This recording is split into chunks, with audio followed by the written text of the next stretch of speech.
Hello, Andy again here with my second video. This time I thought I'd do something that wasn't music related, something else related. It's Doctor Who, and it's my top 14 Doctor Who stories, roughly one for each Doctor. I say roughly for a reason. And it's, so we'll kick straight on. I'll try and make this a shorter video than the last one.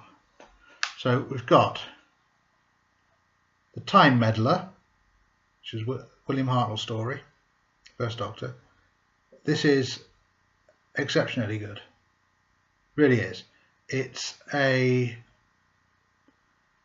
comedy essentially. It's set in 1066, but you've got this character, the monk, played by Peter Butterworth, who he's one of the Doctor's people basically. It's the first Doctor Who story that's, I would say, a soft reboot of the series, because it's the first Doctor Who story exclusively about the Doctor, not about the companions, which is what it had been the previous 2 years. So you've got Ian and Barbara, it was about them, and then it's about the Doctor. So that's very good.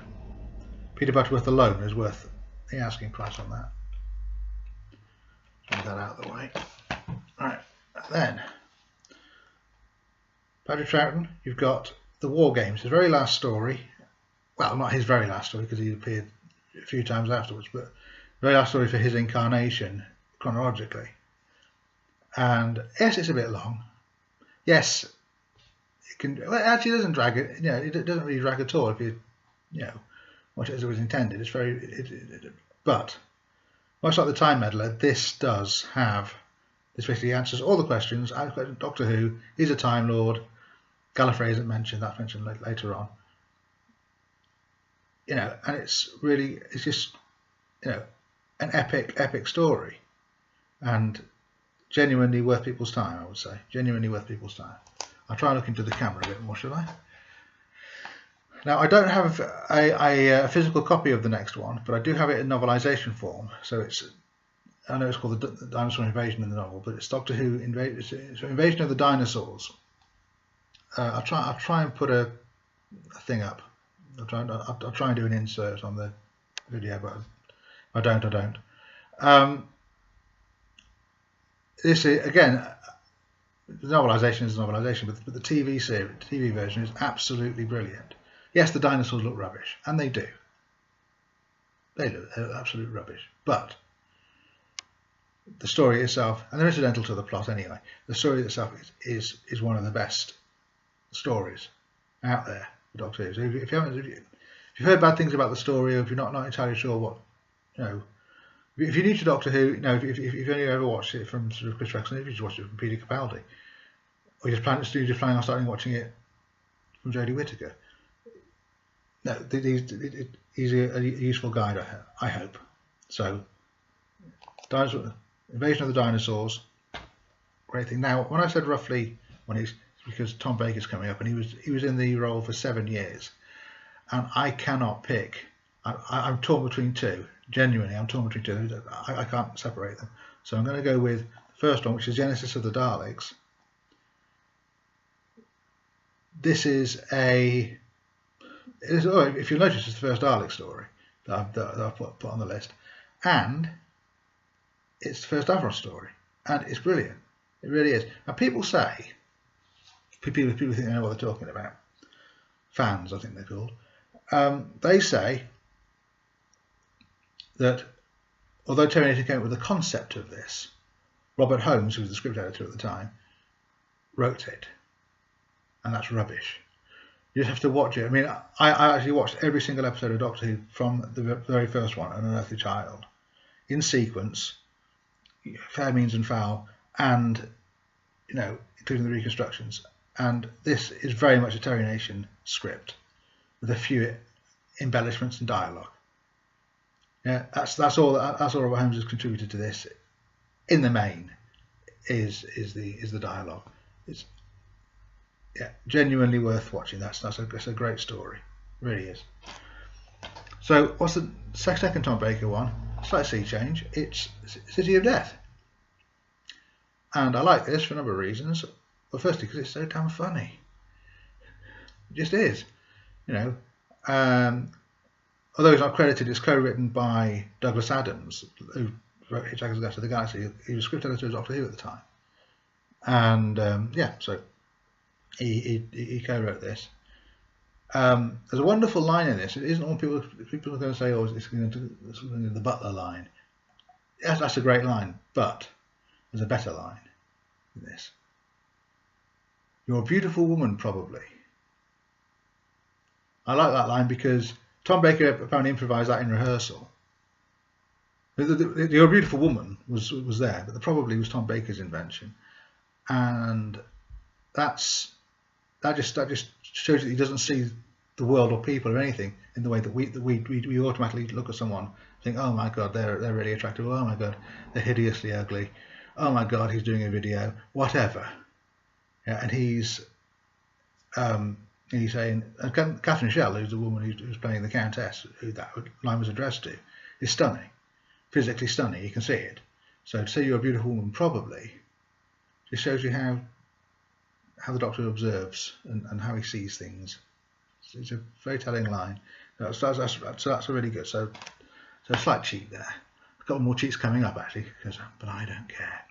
Right, so my video. All right, so you've got Are Androzani, which is the fifth Doctor, Peter Davison's final think his best story. He thinks it's his best story. It's his best story. It simply is. It's the only problem I have with the story is that it's so good that everything else pales in comparison. Now, because I watched it all the way through, or watched Doctor Who, I've watched Doctor Who all the way through. It's very, very noticeable that this stands out because it's so fresh. So when Colin Baker's first story comes along, The Twin Dilemma, which looks a bit naff to be fair, it doesn't look any less naff, it doesn't look any more naff rather than the stories that come before it. It just looks naff compared to this, because this is awesome. A couple of naff bits in it, but then the Magma Creature for one. But honestly, it's a great story, that really good. And talking of Colin Baker, Vengeance on Varos. Now, I don't have the special edition of this, so Vengeance on Varos. It's really good. It's dark in tone. It's incredibly prescient in many ways because it talks of a society controlled by the media. And the government controlled by media controlled by the government. And if you're one of these people who think that the BBC in England are controlled by the government, they're not, by the way. But in case you think they are, then that's it's a very telling thing. It's brilliant. And this character here, Syl, played by Nabil Shaban, who's a well-known disabled actor, for want of a better term. Disabled, not actor. I don't imply he's an actor. And he's superb in this. He really is. He actually comes back in a later story as well. He is brilliant. So he's like the Peter Butterworth of the Time Meddler. He's worth the price of admission alone. He's superb. Now, I don't have the physical copy of my favourite Seventh Doctor story. I'll try and put an inset thing in here, and that's a story from Sylvester McCoy's final season, and it's Ghostlight. And what I like about Ghostlight is it's so very creepy and unnerving. It's weirdly edited, but it's a very, very unusual and great story. Actually, I really do believe that. And a wonderful line about the cream of Scotland Yard. If that's as dark as it gets, that line. So it really is. And for my favourite Eighth Doctor story, I'm going to cheat here slightly. Well, I'm not cheating because it's my own video, don't make my own terms. But I think that the TV movie that Paul McGann debuted in is very good. But it's a bit blocky in places, and actually it's not fair to judge him on that. And the Night of the Doctor that they did in 2013 is just 6 minutes long. So you want to really want some of this in the middle. So I'm going to choose. I'm going to try and put an image up, and it's called The Chimes of Midnight. It's from the company called Big Finish, who do a lot of audio Doctor Who stories, and with the original cast and things like that. It's very excellent stuff. And The Chimes of Midnight is written by Robert Sherman, and it's a little bit like Ghostlight in that it's quite sort of that unnervingness. Is that a word? It is now. Anyway, that's a genuinely good, and it works very well on audio. It really is. It's worth checking out, that one. Now, and I'm going to go with the Doctor's next incarnation in canon, although we introduced him much later on, and that's the War Doctor, John Hurt's War Doctor. And I haven't heard any of these Big Finish audios. He's sadly not going to do any more because he's dead. And I don't think that his one-screen appearance justifies inclusion here. So I'm going to include the novel Engines of War, written by George Mann, which I'm not just including this for the sake of including something. This is a genuinely good novel. Pardon me. Oh dear, it's twice now. And this is a genuinely good novel, and it's a excellent read. You can hear John Hurt's voice throughout. It's honestly one of the best Doctor Who novels out there, and certainly, and just it really does bring the character to life more than his one on-screen appearance. It's, well, 2 on-screen appearances if you count the Night of the Doctor, but the Name of the Doctor, sorry. But yes, that's absolutely, yeah, bang on that. So that's worth your time. Now I'll go Ninth Doctor. I'm afraid I'm going to go rather obvious on this one. I'm going to just show you this image from the box set, because I don't have the physical DVD. Not that one. That's the fella. The Empty Child, the Doctor dances. Written by Stephen Moffat. What can I say? Absolutely brilliant. I will try and put a better image up on the video. Superb. Really good. I mean, those of you who've seen it know what I'm talking about. It's atmospheric, it's creepy, it's well acted, it's everything you want basically. And so, a Doctor Who came back in 2005 with Christopher Eccleston. That was the sort of story that was being talked about, and for a good reason. It's brilliant, brilliant. The next story, again, I'm going to put an image up down here because although I might not need to with this one. It's Stolen Earth Journey's End. This sort of cover for this volume of stories that basically illustrates that. It's brilliant. And I know some people are going to say, oh, it's fan service, and oh, it's, you know, you have to watch everything to get it. Well, it may be. Well, actually, you don't, because I hadn't seen much of the Sarah Jane Adventures before. I originally saw this, and I'd only really seen Torchwood. It doesn't matter. It's a great story. It's epic. Nothing wrong with an epic, and this really does. And also this sort of solves a problem, because it includes both incarnations of David Tennant's Doctor. And I don't mean the clone. The cliffhanger ending of The Stolen Earth, the regeneration, if you haven't seen it. Oh, I spoiled it, never mind. If that's that regeneration counts as mentioned by the Doctor himself at the time of the Doctor, I'm having vanity issues at the time. So that covers that as well. You have both versions, both of the 10th Doctor in this. But apart from that, but aside from that, she's just really good, epic, fun. People mock fun. Fun is good. Fun. Well, channeling Ronnie Corbett there. And the producer said, very Walker. But no, anyway. Yeah, so that's it's really good. Very good. So there we are. My favourite 11th Doctor story I don't have a physical copy of, so I'll try and put an image down there to represent it, is it's basically the Day of the Doctor. I just think, again, much like the story on Earth Journey's End, this is an epic story. It's a celebration of 50 years of Doctor Who, and it feels like it. And even if you watch it now, it feels like it. And the story itself is great. Stephen Moffat gets a lot of stick, and I don't understand why, because he's basically ensured the longevity of the show by including A, John Hurt's War Doctor, and B, allowing for the cliffhanger, shock regeneration cliffhanger, the 10th Doctor, to count.